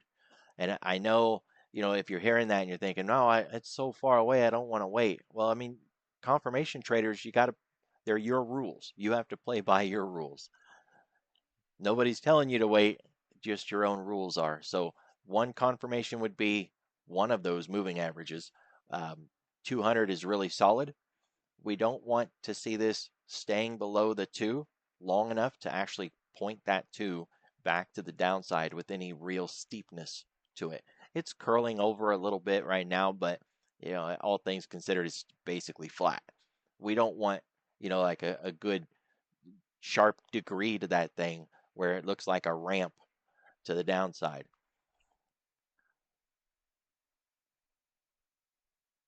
All right, going into the close, 10 seconds. Kind of deadlocked right in the middle of our range from 2 o'clock on.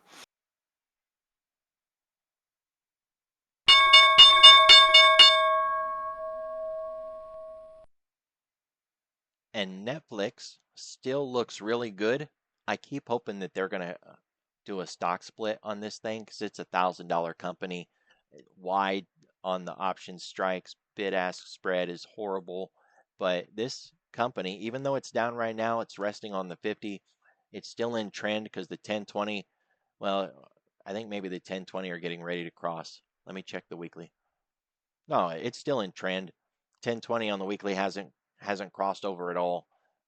This thing is a beast. The only real issue I have with it is it's just so darn expensive. And I look at this and I think, why would I trade you when I've got so many other things that I can trade that aren't so just absolutely disgusting in its price?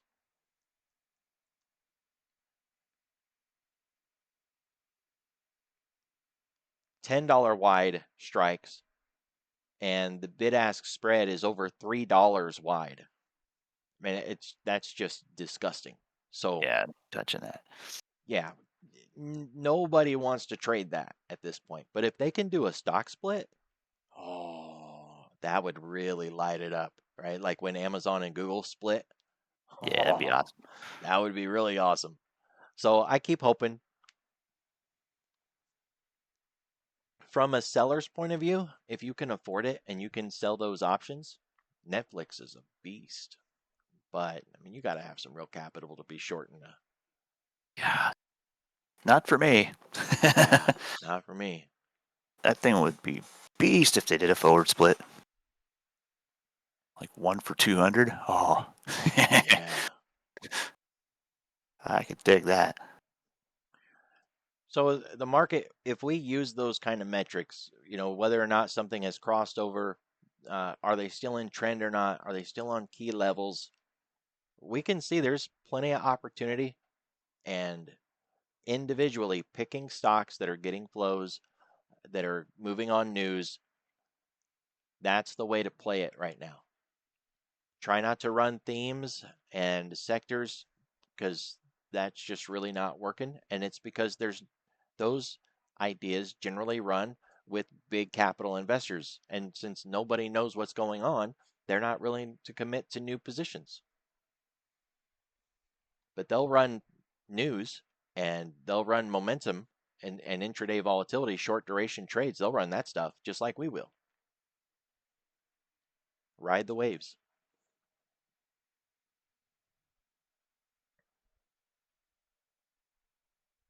Well, let's see here.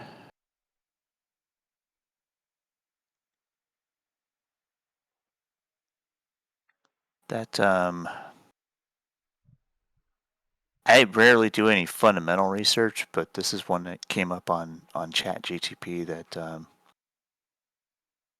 Matthew looked at it for some reason or another for like stuff that goes into vehicles, hydrogen cell stuff, and BLDP came up as a winner if something happened, and I can't remember what it was, but price action wise, it's got a nice setup for a push to $1.34. So it's a good penny stock to swing trade, maybe. What's the symbol? Bravo Lima Delta Papa. What I really liked about it is I looked left and could not find a single reverse split on this thing. Like, ever. I didn't catch the last letter. BLP. BLDP. DP. Gotcha. Power Systems. Why does this sound familiar? It's a Canadian company nonetheless, but got potential to be a decent swing trader.